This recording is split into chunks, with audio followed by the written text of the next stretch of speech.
ore, 3 leather pieces, and 4 wooden planks from the warehouse. Han then commands Isel to open the forge, prompting Jenna, who is pulling a cart, to curiously ask what he plans on doing. The protagonist remarks that he can't use that old iron sword of his forever, so he plans to make a weapon. Having spoken with Isel, Han found out that he is an existence that is half master and half hero.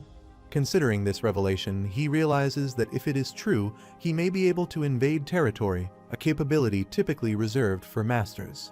Inside the forge, Isel asks Loki if he is making Leviathan or Brionac.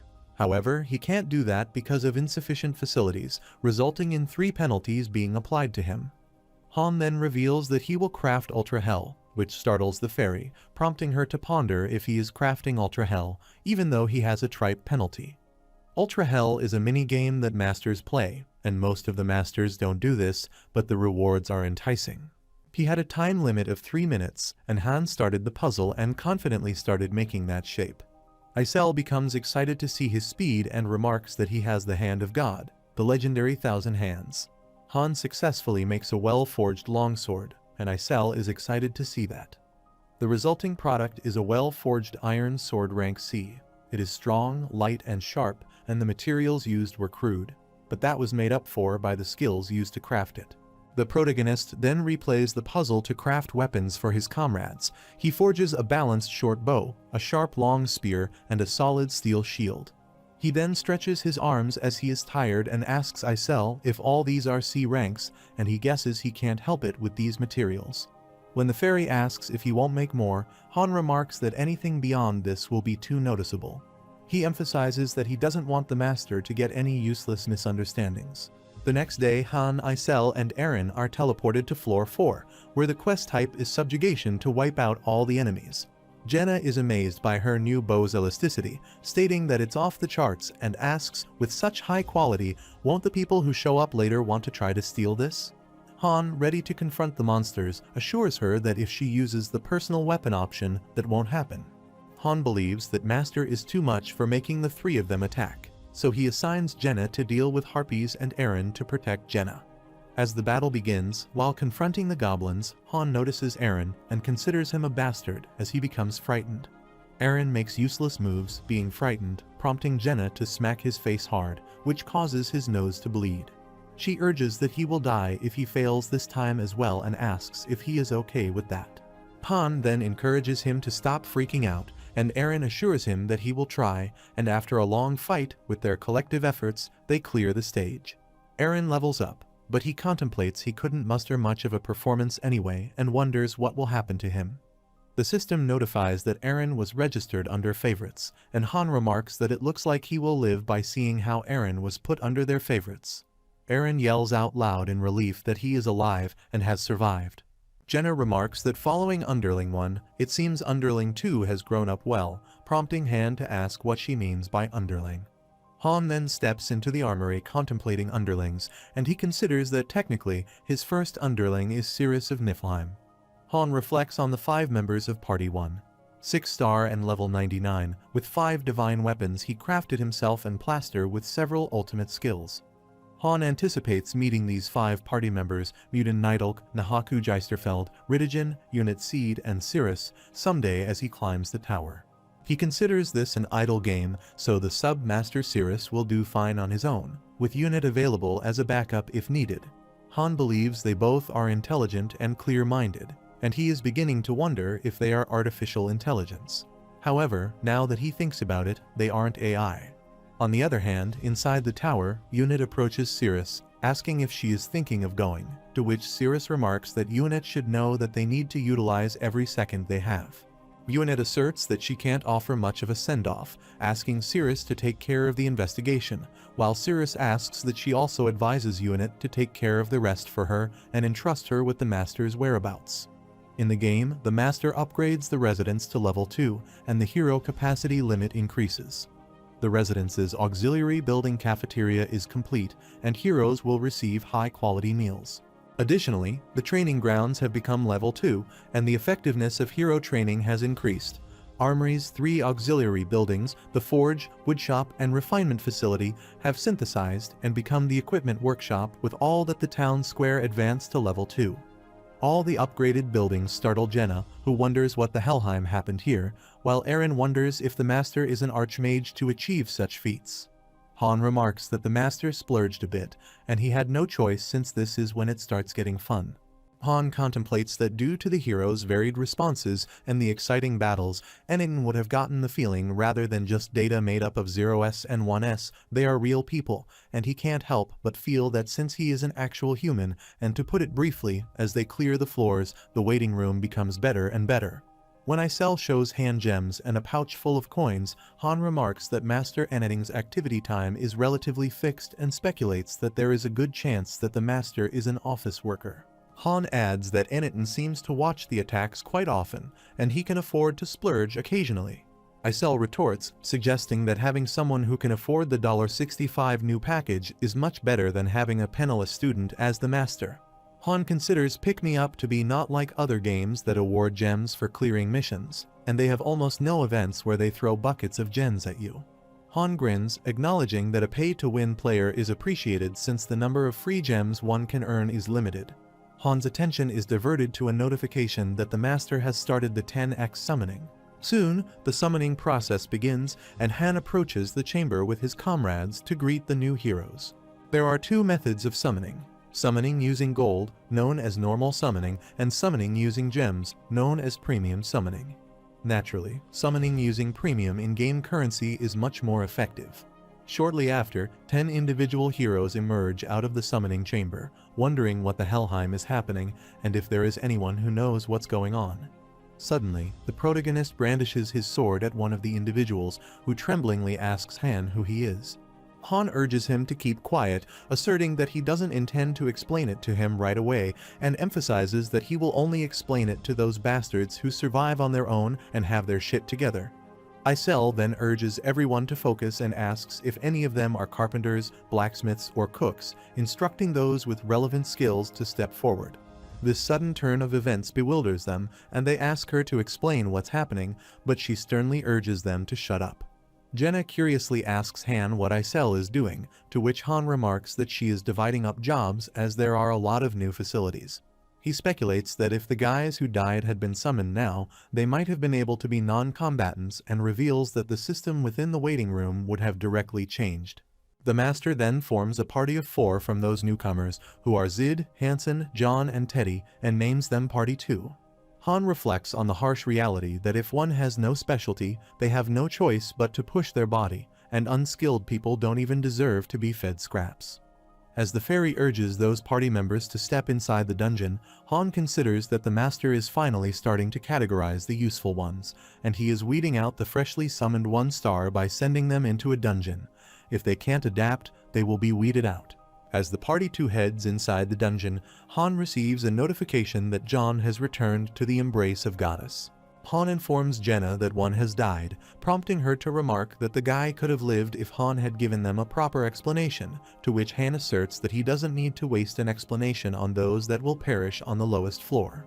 After being notified about the death of another hero, Teddy, Han informs her comrades that 2 are down now and hopes that at least 2 will survive. On the other hand, the rest of the newcomers become bewildered, speculating that the fairy will make them fight monsters that catch them off guard. Suddenly, Eren approaches Isel and determinedly expresses his desire to fight alongside the other party of those newcomers. This startles the fairy, who asserts that he doesn't get a turn and must stay out of it. However, Han asks Isel to let Eren join the party as he also lacks real combat skills, so it's not bad. As Eren heads towards the dungeon, Han calls him out and advises him that helping is fine, but Eren must not set a precedent like him. In response, Eren acknowledges the advice. As the party 3 enter the dungeon, Jenna stretches her arms and yawns, expressing her desire to return and eat rice instead of the potatoes they've been subsisting on under the so-called master's rule. Meanwhile, Han remarks that the sky is bright as the master is watching them, like how a god watches the world, which startles Jenna, but Han grins, stating that she doesn't need to worry as the master has better things to do than listen in on every individual, and he can't hear their voices. Han is sure that the master will get filtered and reduced before being relayed to the master.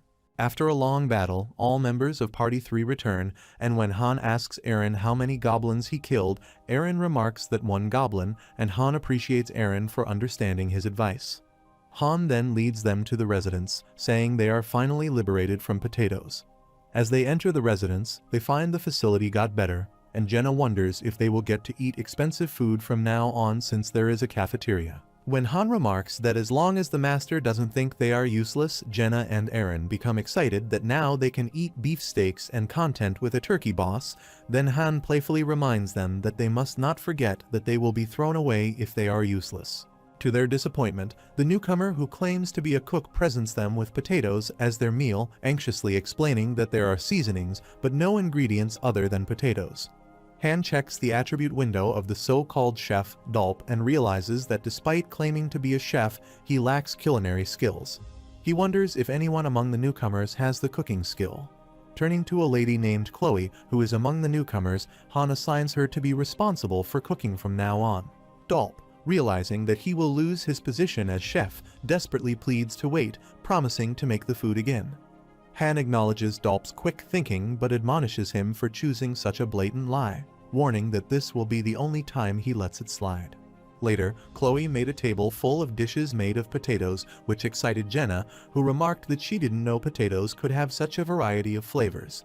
However, Chloe downplays it, saying that it's because she used a variety of seasoning. While eating, Han asks everyone to listen to him as he will not repeat himself.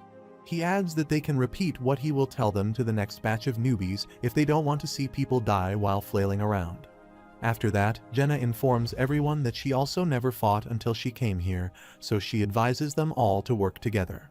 One of them, named Enoch, asks Han if he and Chloe will be doing different jobs, to which Han tells Enoch and Chloe that the two will be the carpenter and chef, respectively, and they will be able to help them all in other ways. Dolp anxiously chimes in, stating that he can also help with woodwork, to which Han remarks that if this is another lie, he might suggest Dolp as the first sacrifice for synthesis, and he thinks Dolp will make an exemplary component. He acknowledges that non-combatants have a higher survivability rate, but must not get too lax. He informs everyone that there are only a limited number of spots, so if someone more gifted than one is summoned, they will be relegated to combatant. The next day, only 3 teenage guys named Zid, Hansen, and Dika, who were among the newcomers, approached Han at the training ground for training. Jenna asserts that she bet the rest of them are panicking and trying to find a hiding place, and Han remarks that he was bored fighting with Eren. This will be a nice change of pace. Engaging in training exercises with the trio, Han contemplates that Arun will be a bad influence on them because these kids also started calling Han the boss. The difference in stats between them is 7 to 8, which is the exact difference between a child and an adult. Han contemplates that he could never have accomplished such results in a short time if this was Earth. On the other hand, Jenna's beginner archery has reached level 5, and her beginner short sword proficiency is also at level 2. Meanwhile, Eren's spearmanship has also hit level 2, but he hasn't been able to progress beyond that. He shows up first to the training groups and goes back last, but his skills aren't increasing efficiently. As for the 3 kids, Zid, Hansen, and Dika, each obtained level 1 swordsmanship. Maybe it's because they are similar in age, but banded together closely. At the end of their training, they admire Han's strength, and Han remarks that it's because his level is higher, and he considers them far better than those cowering. A few days later, there was another free X10 summon, and this time, Han didn't have to do a thing as Eren, and the trio took care of it all. Only one person ended up dying during the weeding. Noting new individuals, Jenna remarks that the population is slowly growing, and Han reveals that it will grow even more. Jenna then curiously asks how the master isn't going to the 5th floor, asserting that it's been a while since they cleared the 4th floor.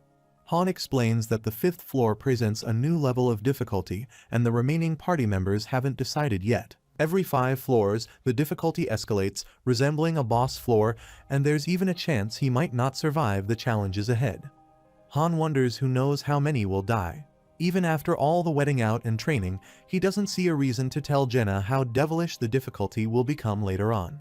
The master sends Team 1, including Han, Jenna, Eren, Hansen, and Zid, to floor 4 again, where the enemies are harpies and goblins. As the battle begins, Hansen becomes apprehensive and seeks reassurance from Han, expressing his reliance on him. Han advises him to remain calm and reminds Hansen, Zid, and Eren that their role is to act as shields, emphasizing that there is no need to attack unnecessarily, assuring that the sword and bow are behind them. Hansen and Zid use the shields to avoid the goblins' attack, while Eren deals with the harpies. Meanwhile, Han refrains from joining the battle, confident that he can clear this stage by himself, but if he joins, they will not be able to practice their formations. Shortly after, the stage cleared, Hansen and Zid leveled up, and Jenna was the most valuable player on this floor. Han acknowledges his lack of knowledge, saying that they don't know what kind of quests will be given on floor 5, and that there will be some he won't be able to handle by himself. After a while, as they head outside the dungeon, the third member of the trio, who didn't join them in the dungeon, asks his comrades about their experience, to which they enthusiastically assert that it is relatively easy. Later, Han notices that the master has noticeably been logging in more and more, and in the second pull, he obtains a blacksmith and a tanner and activates the equipment workshop. The blacksmith, tanner, and carpenter all work together to create equipment. They mainly produced E-rank swords and shields, and these were distributed to the newly summoned heroes, explosively increasing their survivability. However, the main party, which included Han, Jenna, and Eren, was given relatively higher ranking equipment, and the three that didn't perform that well were dealt with through synthesis.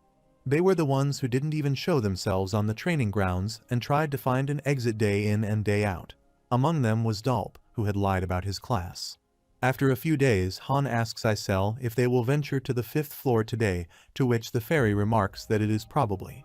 Heading inside a dungeon, Han informs his comrades that it will be a little different this time and that it's good to be relaxed, but their heads will fly if they are too comfortable. Soon, they are transported to the 5th floor, which seems like a large ruined city, and Eren curiously informs Boss Han that there is no monster. In response, Han remarks that they will get to the city center first and check the situation, and then he commands them to get into formation. Looking around the city, Han contemplates that the town is empty of even the monsters they have to fight, and there aren't any civilians either, and realizes that this isn't a subjugation. Suddenly, Zid finds a human skeleton and yells out loud, urging Han to take a look. Meanwhile, Eren wonders what this place is as there are buildings but no people. Jenna adds that there are blood stains, but they are dried up, and mentions that it's completely different from the quests they have done until now, while Han remarks that those are only warm-ups. Han then notices a dilapidated tower and asks Jenna if she can climb that bell tower, to which she agrees. She soon reaches the top of the tower and starts looking around. Suddenly, she notices something and hopes she sees this wrong. While down the tower, Eren asks what it is. She then anxiously informs them there is a horde of goblins outside the city, and it looks like they are approaching them. When Han inquires how many are there, Jenna reveals there are thousands. On the 5th floor, the quest type is survival, and the objective is to survive the onslaught of enemies. Her revelation startles Eren, and he asks if she is sure she is not seeing it wrong, while the protagonist commands her to get down for now. Eren then turns his attention to Han, asserting that maybe something went wrong. However, Han urges him not to get scared as the mission this time is not subjugation but survival. When Hansen wonders if they can't just hide in response, while checking the door, Han finds that they can't enter the buildings, so he suggests heading somewhere else for now. When they start running somewhere else, Eren asks the protagonist how long they will have to survive. Han remarks 10 minutes and adds that they need to survive for 10 minutes after clashing with the enemy, and then it's doable. Upon discovering they had merely 30 minutes, Han contemplated the dire situation. He realized that when a survival quest was assigned on lower floors, the chances of the party surviving were reduced to a mere 9%. Although it isn't a big deal on the higher floors, it's infamous on the lower floors as a hero grinder. They all head towards the alleyway as they can't stay on the main road.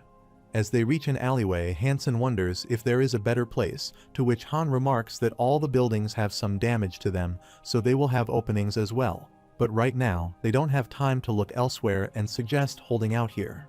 Han commands that since the passage is narrow, they must deal with the goblins individually despite their overwhelming numbers. He plans to handle the left entrance while Eren handles the right. He assigns Zid and Hansen to cover the back entrance, suggesting they should fight in turns, asserting that there is no need to try helping out unnecessarily and take time to recover. Turning to Jenna, he designates her on standby at the center of the three-way and advises her to save her arrows, and that she must not fire until he tells her. Following Han's command, the team quickly begins constructing barricades to prevent the goblins from breaking through, realizing they will all die if they get through at even one point. The protagonist reflects on the passage of time, which is 30 minutes, understanding that since this isn't the waiting room, the time on the stage will be the same as Earth's, and the timer will only start after they come in contact with the goblins. Suddenly, a goblin appears there, and the time begins, but this somehow catches the protagonist off guard as the barricades aren't finished yet. But Han doesn't let his guard down and assassinate the goblin with his sword. Soon, other goblins lunge toward them, and Han commands his comrades to make a wall with their corpses since it's like this. As the onslaught intensifies, Jenna expresses her concern for Han's stamina, urging Han to tell her whenever he is tired. Maintaining his defensive stance, Han repeats his circular pattern to block and stab back the goblins and remarks that they are bound to act stupidly because of how stupid their enemies look. Amid the chaos, Eren inquires the protagonist if they need to endure this for 10 minutes, to which Han asks with a counter-question if he has ever lied before. With approximately 27 minutes left on the clock, the daunting presence of thousands of menacing goblins continues to loom over them, intensifying the pressure of their predicament. As the fiery battle rages on, Han commands Zid to switch with Hansen. But when Zid insists that he can continue fighting, Han firmly tells him to stop talking and switch immediately. Amidst the onslaught of monsters, Han realizes that his stamina is running low and observes that not only are his companions low-leveled, but they are also unskilled. They grow exhausted easily because they move too much. Han emphasizes that one strike is enough, and one at a time, kill efficiently, using the minor stamina he can, stab, slice, and stab again. He asserts to the others that these goblins are weak, and they are just weaklings from the first floor. To instill courage among his comrades, he claims that these goblins do not feel fear as they keep coming like they want to die. He urgently tells them to switch again, and Zid quickly switches with Hansen. Han realizes that it's the most dangerous part and quickly commands Jenna to help Zid, urging her to gather her arrows immediately after she shoots them. In response, Jenna quickly heeds his commands, stating that she is waiting for this, while Han advises her to also deal with the goblins that come to the opening. Jenna agrees and starts taking down the goblins with her archery skills. Meanwhile, bewildered, Eren questions Han about his earlier statement about the 10-minute duration. This inquiry incites Han's anger, causing him to sharply label Eren as an idiot and firmly reiterate that only 5 minutes have elapsed since the ordeal began. When Jenna is picking her arrows, suddenly, a goblin eats Zid's hand, which catches him off guard, and the system mentions that Zid is bleeding and his health will slowly go down. Han urgently commands Hansen to switch with Zid, urging Zid to stop being a crybaby, and emphasizes that he will be healed once he goes back. However, Zid's fear overtakes him, and he continues to panic until Han intervenes, delivering a firm slap to bring him back to his senses. To enhance his morale, Han emphasizes that they will all die if he leaves, prompting Zid to apologize for his actions. Han commands Jenna to halt his bleeding and urges Zid to remember that Hansen will die if he doesn't switch with him. Unfazed by the chaos, Han confronts the goblins head-on while Hansen calls out to Han, anxiously saying that his sword isn't working. Noting the urgency, Han asks Hansen if he can switch, to which Zid, attempting to gather his guard, agrees to Han despite being injured. The protagonist then commands Hansen to go and inspect his sword while knocking down the goblins. Han contemplates that, as he expected, it's better than the F-rank old iron sword, but it's still an ordinary iron sword.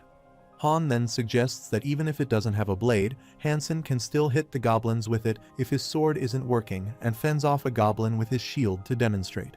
Han then commands Jenna to switch with Eren, to which Eren remarks that he can still face, but Jenna takes charge, urging Eren to rest when he can. Han then informs them that only 3 minutes are left, and they must endure that short span. He urgently directs Eren to take Jenna's place while Hansen swaps with Zid. He then commands Jenna to shoot arrows toward Hansen's side, but notices that not many arrows are left and urges that they will die if that part is breached anyway. He commands her to shoot all of them.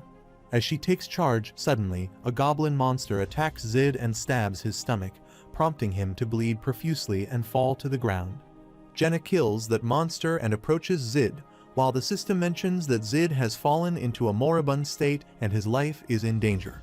Han becomes enraged and quickly enhances his speed of taking down the monsters, while Jenna, sitting next to Zid, wonders if she should pull out his sword while Zid screams in pain. On the other hand, unaware of Zid's condition, Hansen can't help but sadly asks Zid to tag in for just 30 seconds. Suddenly, a goblin attacks the protagonist, who barely manages to evade the attack and grabs the goblin's spear. The protagonist urgently urges Hansen to go to the left passageway, asserting he will take care of this here. When Hansen wearily asks about Zid, Han insists that the guy is resting because he is tired and urges Hansen to shut up and move, and Hansen reluctantly agrees. Han then informs Jenna that Zid is already dead and urges her to ignore it and deal with the goblins. Jenna complies with his command and asks how long they have left, to which Han remarks that he doesn't have time to look at the time, urging her to keep killing. The system notes that in dire situations, the spirits of heroes awaken. Han's beginner sword and shield proficiency has increased to level 5, with pain resistance reaching level 2 and composure leveling up twice to level 3. Despite these improvements, Han dismisses their significance, stating that they mean nothing if they end up dead. On the other hand, Hansen is attacked by goblins and starts bleeding profusely. Being surrounded by thousands of goblins, he pleads with his comrades to save him as he doesn't want to die and cries out loud. Han can feel his pain but can't help them, so he commands Jenna and Hansen to move with him.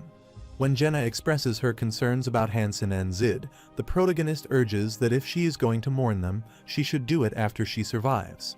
The remaining 3 members rush to save themselves and halt near a building. Overcome by fear, Jenna voices her concern about their impending demise, but Han swiftly shuts down her pessimism, urging her to refrain from such thoughts. The protagonist then commands Jenna to climb the wall behind them, and Jenna wonders if he is telling her to run away by herself. Han asserts what she is talking about and reveals that she climbs up, and he will climb after her. Soon, as the goblins approach them, Han urges them not to use stabs as they can't afford to kill only one per attack, and takes down the goblins to make room to climb the wall. Jenna climbs up and asks her comrades to hurry up and climb as well. Han climbs the wall and urges Eren to get up. However, as he grabs Jenna's hand to ascend, a monster goblin stabs Eren's leg, halting him from climbing. The protagonist jumps off the wall, instructing Jenna to hold Eren tightly and not let go. He then severs Eren's leg, prompting him to yell in pain. Then Jenna hardly manages to pull him up, while the system mentions that Eren is in critical condition and his life is in danger. To their astonishment, the goblins step themselves to get up, so Han urgently commands Jenna to use Eren's spear and stab anything that comes closer. He urges her to stop them from coming up, because if they lose here, there is nowhere else to run. However, due to increasing panic, Jenna accidentally dropped the spear and asked Han what she should do. Han urges her to kick them with her feet, but Jenna expresses her concerns that there are too many of them, wondering how long they have left, emphasizing that they can't hold on any longer. When Han asserts that just 30 more seconds have passed, Jenna remarks that it feels like an hour has passed, to which Han assures her that he isn't lying, emphasizing her to trust him and hold on for a bit longer. Suddenly, a goblin snatches Han's shield, which catches him off guard, but still, he attempts to fend them off with his sword, but before he can make a move, an armed goblin monster stabs his abs. Han tries to gather his guard back, but the clever monster pulls the dagger out of Han's body to instill more pain, and his body starts bleeding profusely. On the other hand, Jenna is also injured while menacing goblins surround Han and contemplate if he will die on the 5th floor. Sadly, he finds it unfair and doesn't understand why he is struggling like this, as this would have never happened on Earth. Suddenly, overcome with a mix of anger and despair, his eyes flare crimson, and his aura becomes resolute as he lashes out at the monsters. He declares that this isn't over yet, and that there is no way that they will die on just level 5 and take down more goblins on forceful strikes. His transformation begins to manifest physically, his teeth and hair elongating monstrously as he denounces the goblins as nothing more than mere filth. After acquiring his berserk skill, Han confronts the monsters with fierce determination despite the overwhelming pain coursing through his body. Despite his physical limitations, he defiantly challenges the creatures, challenging them to bring it on, and considering that even if he breaks, he will not fall. As his combat abilities surge, he dispatches multiple goblins with each powerful strike. Even when his sword shatters mid-battle, Han's unwavering resolve remains intact, declaring that even if it breaks, he will never stop. He determinedly lunges toward deadly monsters, but the time ends and all the monsters freeze out. In a stroke of fortune, just as the monstrous creature looms dangerously close, poised to strike at Han, the scene freezes in time, sparing him from imminent harm. Meanwhile, Jenna remains in shock, overwhelmed by the traumatic ordeal of being surrounded by the encroaching monsters. Even Eren, on the brink of facing a similar perilous fate, finds himself narrowly spared from the attack of those monsters. After the intense battle, the trio emerges victorious, their efforts rewarded with valuable resources such as gold, iron ore, planks, and leather. As they are teleported back to the tower, the system congratulates the master for successfully clearing level 5 and announces unlocking the daily dungeon. However, as they arrive back, they are still in shock, and Eren is lying unconscious.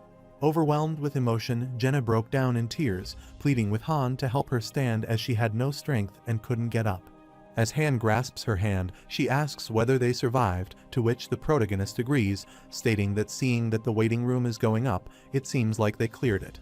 Jenna remarks that they are on the 5th floor, and it's already this difficult, asking if this is the case then, but before she can continue, Han dismisses her assertions, stating that it was unique this time. He adds that it was systematized so if even one of them failed their role, they would all die, and they wouldn't have had to fight so miserably if he had raised Zid and Hansen a bit more. He remarks that it wouldn't be that hard to survive if the party was well established, and that they were just unlucky, which happened when they were in their weakest state, and Jenna agrees with him. As they leave the dungeon, Deeker rushes towards them, commending their efforts to clear the quest, and informing them that Chloe has prepared delicious food. He then asks if Zid and Hansen are still in the dungeon, to which Han tells him that they didn't make it. Dika seems surprised, asking again, but Han sadly confirms their demise, startling him. The trio then heads towards the residence. After arriving inside the room, Han collapses onto his bed and contemplates that he has no intention of being sentimental over someone's death. He acknowledges that as a part of the front line climbing up this tower, death will become an everyday occurrence. Lying on his bed, he wonders if he gets the berserk skill. However, he contemplates that composure and berserk can't exist together and considers it 100% bug. Contrasting both abilities, composure, which lets him hold his sanity, and berserk, which lets go of his sanity in return for increased power. He speculates that it is probably related to how he is both a master and a hero. He doesn't know yet, but he doesn't want to think about it, at least not today, as things will get busy starting tomorrow, so he decides to rest. When Han arrives at the training ground the next day, Jenna is already there and busy training with a dagger. Han asserts that she is always later than him because she sleeps late, so he wonders what happened today, to which she reasons that she doesn't want to die. Han notes that she must have gained some skills through combat yesterday, and on top of that, she has talent and puts in effort. Compared to her, Eren went through all that trouble and couldn't gain a single skill. While doing handstand push-ups, Han contemplates his growth, which has been limited to 5, and it's a growth value that one would expect from 3 stars. The protagonist then views his attribute window and notes that he has reached level 9 with 54 out of 70 experience points. He has other attributes and several skills, including beginner sword and shield proficiency, pain resistance, composure, and berserk. Han contemplates that since he will reach level 10 soon, the max level for a 1-star, it's time for him to start aiming for advancement to 2-star. While he is busy with handstand push-ups, Jenna suddenly approaches him and admiringly touches his abs, which makes him uncomfortable, and he urges her to move her hand away. As he puts on his shirt, Jenna remarks that it's not like she will dull it, while Han comments that it will darken. He contemplates that the more he sees her, the less he can believe her, and he wonders how she can act shamelessly like this after experiencing something like yesterday. She then remarks that it doesn't look like Eren is coming, to which Han urges her to leave him alone, assuming that Eren must be sulking in his room because he is close to the trio. Gina then emphasizes that normally it would be correct to wake up early and train, to which Han remarks that it was the same for Dika, as those two Zid and Hansen were passionate about training, not like those guys who do it half-heartedly. Noting the other tower members, Han claims that those guys are busy training to avoid getting synthesized and only swing like they mean when the master logs on. Han then remarks that Zid and Hansen also had some potential, and they would have been helpful if he nurtured them a little, and hoped that the 2 that died yesterday should have been these guys instead of them, while Jenna suggests they must leave it and focus on training.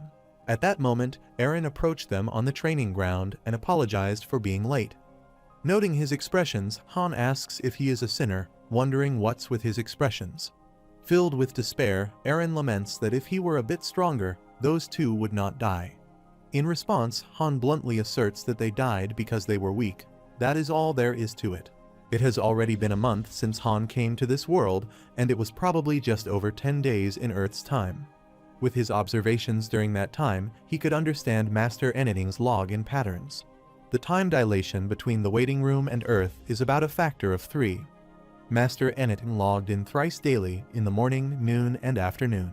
For reference, the time during combat in the stages flowed at real-time speed as Earth, and if they had the 3 times difference there as well, it wouldn't have been 30 minutes, but an hour and a half, and without a double, they would have been annihilated.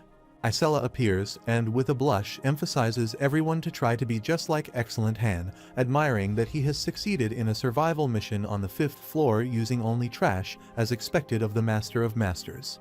Jenna sneakily asks Han why Isela is acting like that, to which Han remarks that it's a trade secret. On the other hand, the fairy ferociously yells at the others that if they are lying around and sleeping in their residences while he is suffering like this, she warns that she will not let them go. Han turns around, asking Isel to leave them be as they come out when she calls for them anyway. The Master then forms another party, which includes Han, Jenna, Louis, Jedfrey, and Owen, and the system mentions that the 5 here will go into the space-time rift. Jenna is taken aback by the formation of the team, in which it's just her and Han with 3 new people as she hasn't seen those people before, to which Han assures her not to worry as it won't be difficult this time. Soon, they enter the space-time rift, and the daily dungeon, Kenout Forest, unlocks there. At that moment, a man who seems afraid asks Han if they will be fighting with him. In response, Han inquires about his name, and the man introduces himself as Owen. He adds that with Han's strength, he doesn't think they will greatly help Han. Han reassures him not to worry as they won't be fighting. The system notifies that Party 4 is teleported to the daily dungeon Kenout Forest with super easy quest mode, and they will return after acquiring materials. As they arrived at the dungeon, Jenna looked around and wondered where the enemies were and whether it was a unique quest like the 5th floor. Han clarifies that this place is called the Daily Dungeon, where they must collect materials, prompting Owen to wonder what that means. Han gazes at a purple portal, explaining to them to think of it as their shopping basket, and advises them to throw all the materials they collect into that, things like tree branches, and then those things will pile up in their storehouse, and it will be used to make items. The system mentions that 100 tree branches can be manufactured into lumber, but the assistance of a carpenter is required. His revelation startles everyone, and they wonder if that is it. Jenna asks if this is all they have to do, and if they don't have to fight anything, to which Han acknowledges her curiosity and invites her to join him in hunting. While following Han, Jenna ponders aloud about the potential prey they might encounter, such as wild boar, deer, or rabbits, expressing excitement at finally being able to eat meat. Suddenly, she spots a deer, and her eyes brighten up with a glimmer of happiness, declaring that the prey is found. She quickly takes down the deer with her archery skills and becomes excited, prompting Han to wonder if she knows how to butcher it. She excitedly affirms, reasoning that she has lived a long life like this. As Jenna begins to handle the deer's carcass, Han advises her to take care of the materials and put them into the dimensional gate, urging her not to miss a single one. When Jenna inquires where he is going, Han reveals that he is going hunting, expressing his weariness that he is also sick and tired of eating potatoes. As he moves around, he notices the system's timer, indicating that about 30 minutes are left, and contemplates that they will be summoned back automatically after the time is over. Soon, he finds a queen of the forest, who is the rare monster that appears on the days of forest dungeons. He knows that the low-grade attribute stone is used as a material for advancement, and they don't always spawn, but its approximate spawning area is simple. Without wasting time, Han swiftly takes down the deer near the queen deer in no time and approaches the queen, which has a unicorn-like golden horn. He mocks the queen that all her companions are killed, asking how bad it feels. It enrages the queen and exhales ferociously, while Han remains resolute and brandishes his sword at it, provoking the queen to attack him. Later, one of the party members yells in terror that there is a monster, which catches the other guy off guard. Suddenly, Han appears there carrying the giant head of the queen. The party member Owen asks if he is Han, to which the protagonist responds with a counter-question if they can't recognize him. He then placed the queen's face on the ground, and Jenna wondered how a deer could be this big. Han remarks that he is tired as hell, asking Jenna to help him. As Jenna collects the queen's blood, Han asks how many she has caught. In response, Jenna reveals 2 deer and a boar. Han adds that everything in the waiting room will eat as much as they want. Jenna then asks why he brought the head, as the head is not tasty, to which Han remarks that he can't cut its horn off. Observing the queen deer's head, Jenna comments on its horn despite it being a female deer, which surprises Han. He asserts that she can't determine its gender just by looking at the head. Jenna confidently responds that she can, as she has lived in the forest for a long time and knows such things. Han then notices the system's awakening notification that Jenna has acquired the skill hunter of the forest. He contemplates that she has awakened again, and it seems like her advancement will go smoothly. Han then gazes at the low-grade wind attribute stone rank D, which is an attribute stone filled with the forest's aura and used in crafting various items and advancing heroes. Later, as they return to the tower, a feast awaits them, and everyone is excited to have meat after a long time. On the other hand, Jenna, standing beside Han, remarks that they seem eager as they have already eaten 1 deer. Han comments that if she has done eating, she should follow him. Daily Dungeon is a system where the dungeon's location changes depending on the day of the week. Han notes that today's dungeon is the Sinmiral Plateau, where they can acquire other attribute stones. The master forms a temporary party, including just Han and Jenna, and transports them to the Sinmiral Plateau dungeon in a super easy quest mode. After arriving there, Jenna wonders if she can get stronger if they gather materials, to which Han explains that if she wants to get stronger, she needs something called an attribute stone, and reveals that they are here to gather them. Jenna relishes and praises the sunset view inside the dungeon, saying that the wind feels nice too. Meanwhile, Han notices the plant of life, contemplating that he has seen them in a drawing, and that they are the main ingredients for making recovery potions. He decides that he should pick them up later. Suddenly, they are attacked by a giant wolf, but they react swiftly and assassinate that monster within no time. Jenna becomes excited that they have no trouble dealing with 1 giant wolf, while Han cautions that they don't know if the others will smell its blood, so she must hurry up. Jenna agrees and asks Han what she should do with its claws and fangs. Han advises her to tear them off and keep them separate. He then gazes at the low-grade wind attribute stone rank D, which is full of the plateau's aura and used in various crafting items and advancing heroes. While dealing with the wolf's carcass, Jenna remarks that it's peaceful here and hopes that it could always be like this, hunting and gathering plants, and there is food and a place to sleep. She adds that it would be a paradise if the master weren't here, which startles Han as he is the former master, while Jenna continues hoping that the master would never come.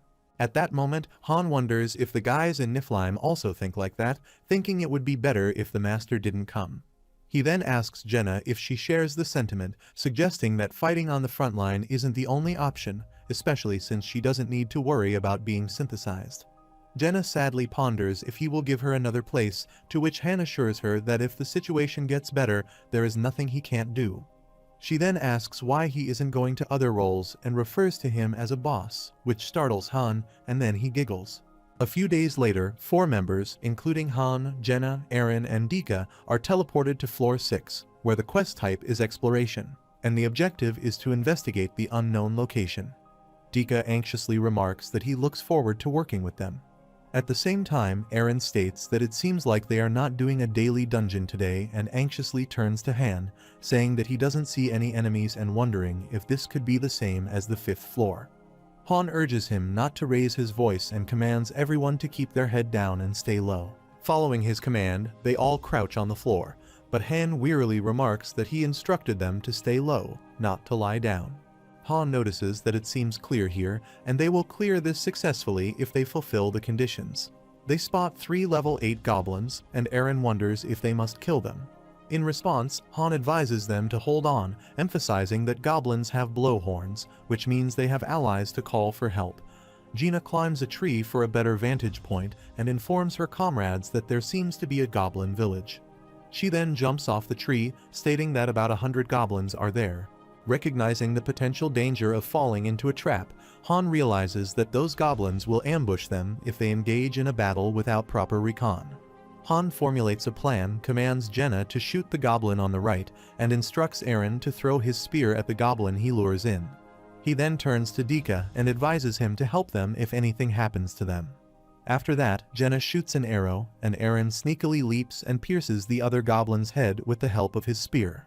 Meanwhile, as the third goblin attempts to blow the horn, Han swiftly takes charge and knocks down the third goblin as well, declaring that he can't let them call for reinforcements. As they take over the three goblins, the stage is cleared, and Dika anxiously wonders if it is over. Han remarks that it's not over yet, and just before they are transported, he rushes towards the goblins' village to investigate a bit. He knows that a hint for the next stage will be given, and since it's an exploration, there is no way it will be a single quest. While rushing, he contemplates that although it's formed randomly, it is not as if he can't predict anything. After arriving at the village, he sneakily notices a wolf tied by goblins and wonders if it is a significant goblin habitat. Suddenly, a goblin feels someone's presence, but Han disappears in time. While being teleported back, Jenna pondered why he ran off by himself, to which he remarked that he wanted to look around the area. There are quite a few cases where hints are given in the main dungeon, and these chain quests that start from exploration are called streams, which are skills needed by the masters. After returning, Han contemplates that he doesn't know if what he saw was conveyed properly to master anything. However, he finds it frustrating that it shouldn't be time for a stream to appear yet, but it's sooner than expected. Suddenly, Chloe anxiously approaches Han, informing him that there is trouble, and reveals that some weird people have come. In response, Han remarks that this isn't the first time weird people have come here, to which she adds that these people seem a little different and have weapons, and their atmosphere is weird as well. At that moment, Han wonders if it's premium hero summoning. The system mentions Han's connection to the group named Wolf Mercenaries has been formed, and that he will feel a strong connection to the 5 summoned individuals. The system provides him a tip that when he pulls multiple times in a row, he has a very low chance of summoning heroes who have a relationship with each other. When these heroes are put into a party together, they can fight more effectively if they are alone. The protagonist then curiously inquires Isel if the master spends money, to which the fairy concurs. She reveals that the master has purchased the newbie portent package, which is priced at $50. Han realizes that these guys were summoned through premium summons and contemplates that if it was him, he would have pulled for them before the 5th floor and put them into a party. Han then directs his attention to Chloe, gently instructing her to resume her duties in the kitchen and assures her that the new individuals won't eat her up or anything. They are just unusual. Han then turns around, and with a confident demeanor, he declares the party dismissed, emphasizing that nothing will change just because unusual rookies came in. Later that day, out of nowhere, Jenna approaches one of the newly summoned heroes who is standing alone. Jenna introduced herself and asked about her name, to which the lady introduced herself as Edith Callan. Jenna then points to Han, who is standing next to her, stating that this handsome brother is a bit blunt, but he is kind-hearted, although Han hastily urges her to shut up. Unbeknownst to others, Han views Edith's attribute window and notes that she is a 3-star hero at level 1, with skills including beginner short sword proficiency, beginner archery, and nimble movement. He contemplates that, as expected of a 3-star, Edith came with a class resembling a typical thief type with low strength and vitality but high dexterity, and it seems that she uses her short swords more than her bow. With a serious demeanor, Han expresses his desire to talk to her for a second, pondering if she has time right now. She agrees, and they sit at a table where Jenna serves them drinks while Edith asks Han if he knows about this place. Han mentions that while there are certain aspects he is familiar with, there are also elements that remain unclear to him. He then questions Edith about her level of understanding regarding their situation and whether she recalls the circumstances of her arrival in this place. Edith sadly admits that she doesn't know anything beyond that. She was summoned here to fight and emphasizes that her head hurts if she tries to remember more than that. Han then asks if she knows about synthesis and other things, and she reveals that synthesis is sacrificing others to become stronger. At that moment, Han contemplates that as he thought, the information they have differs depending on the summoned rank. Han then remarks that he can tell her that she used to be a mercenary from her outfit. Filled with despair, Edith reveals that she was a part of the main Wolf Mercenaries and remembers doing work in Halcyon.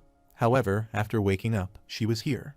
Considering Edith's 3-star, Han speculates that she probably had a high rank among the mercenaries. He reflects that although she is also a mercenary, there is a difference from Mormont, who was 2-star. Jenna admires Edith's story, finding it intriguing, while Edith wearily asks if it sounds fantastic. Isl then calls out to Avent, Jaken, Wape, Bainin, and Edith that the master is summoning them, urging them to leave. Han informs Edith that he and her friends are being called to the town square. On the other hand, a giant blonde-haired man steps out of the kitchen, sternly pondering who is calling his name, and Edith informs him that the master is calling them, urging that man to let go. The man takes a bite of meat and commends its taste as he gets to the taste of meat for the first time in a while. He then steps out of the residence. After his departure, Chloe anxiously informs Han that the man said he wanted to eat meat and took an entire leg with him, which is enough to feed 5 people if appropriately prepared. In response, Jenna remarks that they should ask that man to return it, but Han suggests that they go to the town square for now. As those 5 people arrive at the town square, the master creates Party 5 and names it Maned Wolf.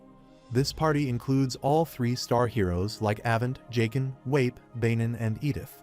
The master selects Avent as the team leader of Maned Wolf. On the other hand, some people approach Han, expressing their concerns about Maned Wolf's heroes, stating that there is something off about them as they have weapons. When Han reveals that he also has a weapon on him, one of the men adds that those guys feel like bad people and exude a suspicious aura. In contrast to the skepticism of the onlookers, Isel commands those rookies to enter the dungeon, emphasizing that the master awaits them. Meanwhile, Han considers this ruckus was for nothing as they didn't seem like good people but were strong. He then asks Jenna for her perspective about them, to which she remarks that Edith looks kind but is uncertain about the others. Han then asks the men what they are asking him to do or if they are seeking protection, to which the men confirm their desire for protection, expressing gratitude if Han agrees to assist. Han then grins, sarcastically asking if it is for free, and reminds them that it is not too long ago that they took training so lightly, and yet they come to him for help. With a suspicious expression, Han adds that if those rookies look strong, they must bow down and prostrate in front of them, sarcastically considering that it is the survival strategy they always use. Han contemplates forgetting Eren. All these useless individuals can't match up to Dika. Their daily lives probably consisted of loose training and eating the meat Jenna hunted. Han considers that they could have learned skills from Chloe or the artisans. He is aware that these guys act like they are trying, while they are only evading getting synthesized. With a stern demeanor, Han urges them to leave before his patience runs out, and he becomes angry. Han's stern tone catches them off guard, and they silently return to their residence. Han then turns his attention to Eren, who seems sad, and tells him that while he was on the brink of death from bleeding out, they were slacking off and sleeping in, so he must not sympathize with them. Noting Dika's bruised face and swollen eyes like a pufferfish, Han ponders if Eren and Dika are fighting. In response, Eren explains that it was a simple duel on Dika's request, and Han then remarks that he got it and advises them to go in and rest. On the other hand, the Maned Wolf mercenaries quickly clear the stage and step out of the dungeon, claiming that there are nothing but weak mutts. One of them scoffs at the goblins, declaring them mere children to play with. The mercenary leader then approaches Han sternly, asking about his identity, but Han remains unfazed and with a grin remarks that it's none of their business. His calm demeanor enrages the blonde-haired guy Jaken, who ferociously asks Han how he dares to speak disrespectfully to their leader. Han casually remarks that they are the ones who were rude first. The leader introduces himself as Avent to Jack, revealing that he is the captain of the Maned Wolf mercenaries and asks about Han. When the protagonist introduces himself as Han Islat, Avent remarks that Han has a weapon on him, wondering if he is a mercenary. However, Han denies his assertion and reveals that he was a farmer, which startles Avent, who then ponders if the gathering earlier was the entire population of this place. Han agrees, wondering why he is asking, but before Avent can reply, the master commences an X10 summoning. Han is startled by the out-of-the-blue summon, but then he realizes that the master summoned it because of the situation. After that, the master commences the synthesis process, prompting the heroes to drop the newly summoned individuals they want to sacrifice for synthesis. On the other hand, the freshly summoned heroes seem bewildered and wonder about where they are, while Isel anxiously refers to the master as an imbecile. Isel then commands Jaken, Dimen, and Lexical to get inside the synthesis room, which catches them off guard. One of the newcomers, named Dimen, anxiously asks Isel who she is and how she knows his name, to which she sternly urges him to shut up and go inside. Suddenly, the giant guy Jaken firmly grasps Dimon's neck, sarcastically asking if he is Dimon as he looks like his name. Upon Avon's command, Jaken calls out another newbie named Lexical and forcibly drags them along to the synthesis chamber to sacrifice them. Meanwhile, Han contemplates that the master is blinded because this was his first paid summoning. Jenna expresses her concerns, telling Han that this is unjust and they should at least give the newbies a chance. Han agrees and considers Master Eniding to be making a huge mistake right now. He acknowledges that 1-stars are useless, but there are talented individuals among them, and yet he is grinding up the 1-stars that he just pulled without even testing them first.